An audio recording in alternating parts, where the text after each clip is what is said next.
Hey, what's up, fam? A fiery red hot chapter of Black Clover. We're at chapter 192 now, and the big fights within the Shadow Palace have begun. We had the ones set up for the last chapter. The ones we're getting to first are going to be Fuego Leon against the elf possessing Kaiser, and Marileona against Vito. And we actually got a nice explanation of Kaiser's magic, what makes him the ultimate shield within the Clover Kingdom, and how exactly this is all going to pan out, as well as a good amount of character fleshing out for both Fuego Leon and Marileona. But let's get to the chapter itself. Obviously, Kaiser, even though he doesn't really like to be, he doesn't like to stand out, he doesn't like to get a lot of attention. Fuego Leon has a lot of respect for him. He notices and admires his strength and his nobility, as well as his how humble he is. And even on the way in, he ran into Kaiser's wife, who was very worried about him, and he's now very upset over this elf on a much more personal level for taking over Kaiser's body.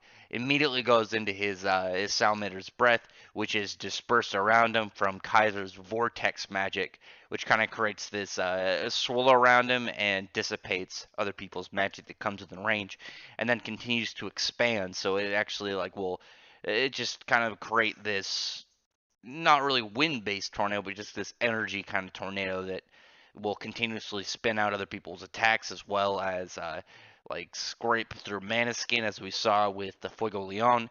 Pretty interesting magic. It's very strange that he wasn't a captain already, but we know now why that is. He didn't really want to be captain. He doesn't like to get the attention on him, but it's definitely something that it's super impressive just as a match itself. Even just kind of going into only one spell scene, just the explanation behind it, the demonstration that we were shown.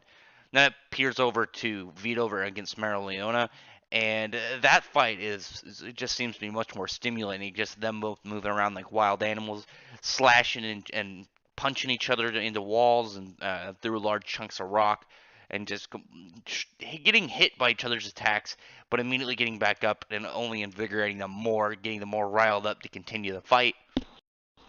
This is actually a really good duo for the two of them. I'm kind of hoping that Vito switches sides, or at least stays relevant enough that he gets constant rematches whenever these two meet back up. Now, I don't want to just get killed off and forgotten about it. I'd be perfectly cool if it turns out these two kind of just meet up and fight every once in a while, and that's going to be how Marileona gets stronger and levels up in the future. Following this arc, if she manages to survive through it. But at the same time, she talks about how she hasn't had this much fun since she fought her brother, and you kind of see just what it was like when it was only the two of them before Leopold was born, and how it kind of have just how Fuego Leon has that much more refined kind of attitude towards him, whereas Marileona is just this wild beast in human form, and how even though she was like that, he looked up to her in that aspect, how free she was, but at the same time it was kind of detrimental. And he was very disappointed that she didn't want to join the Magic Knights that wanted to bring order, or didn't want to bring honor to both the name of the Clover Kingdom and the Vermilion family, which he then immediately challenged her to fight that day. And those two fighting created an event that people called the Hot Blooded Tuesday, and it was just a large blaze of fire magic clashing between these two, and that was pretty cool. You got a really nice interaction as these two both kind of see each other's faults and strengths and kind of build off of each other for it. Just this nice brother sister duo, and I'm wondering, when you think about getting through this chapter, how nice this was. Like, where does Leopold come into this? He hasn't really done anything. Like, both Marileona and Fuego Leon have been very important in the story. They both had pretty good spotlights and pretty good showings. Poor Leopold hasn't really done much, at least yet. It's probably, saving that for the future. We don't know who's going to end up making out of this arc alive. Some characters might die further on. We've already lost a couple. And we don't know who else is going to go down that line. But it was really nice just, what we've been getting out of characters and just getting out of their backgrounds and out of their personalities themselves, even the deeper bits of them. Even in these instances when the two of them were kind of using their own ideas that they developed while thinking of the other person to get through the fences and get an opening of who they're fighting. Like Fuego Leon, he like unraveled his magic a little bit and kind of made it so he could slip through the vortex from Kaiser, and Marileona took the attack on purpose just so she could take that moment and charge up to bring in pretty devastating. I'm guessing Calidus Brachium punch right to Vito in the face. At the same time that Fuego Leon is using his Fire Fist to give Kaiser a direct punch to the gut.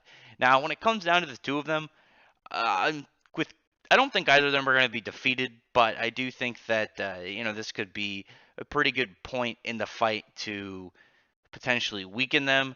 Kaiser, I think, at least the elf possessing Kaiser might be hurt enough that he might have to fall back because as we know, a lot of the mages and wizards within Black Clover are more caster types, and this is a guy who I would assume that with his style of magic, no, not really anyone gets past the vortex that he puts up. So his body might not be as durable as, say, his style of magic is as a shield itself. Whereas Vito should be fine. He'll probably get hurt, but get back up afterwards and probably still want to keep fighting. There's no way that he specifically is going to go down without Marileona busting out that purgatory spell again. But anyway, it was weird because it was a short chapter that we got a lot out of. It didn't feel like a short chapter. You got a lot of both these two characters at the same time, so it really felt like you're getting a double stuff. Really is all I can really go towards this, and it was a really nice, refreshing bit when you see some of these characters who are much older, much more experienced, much more seasoned within the world of Black Clover, getting more out of their character than what we already knew, versus the younger ones who are still growing and still learning things. But that's mostly it for this chapter. Drop a comment below and what you thought about this. I thought it was pretty good. Like I said, even though it was kind of short, it was really exciting, and I really like seeing just the way that these two kind of characters reflect off each other. And if I can get you to, hope I can get you to thumbs up and like the video. Check out my other videos if there's anything else that I review and talk about you might want to see. And hopefully I can get you to subscribe for more. But other than that, thank you to everyone who's already subscribed. And thank you all for listening. Bye.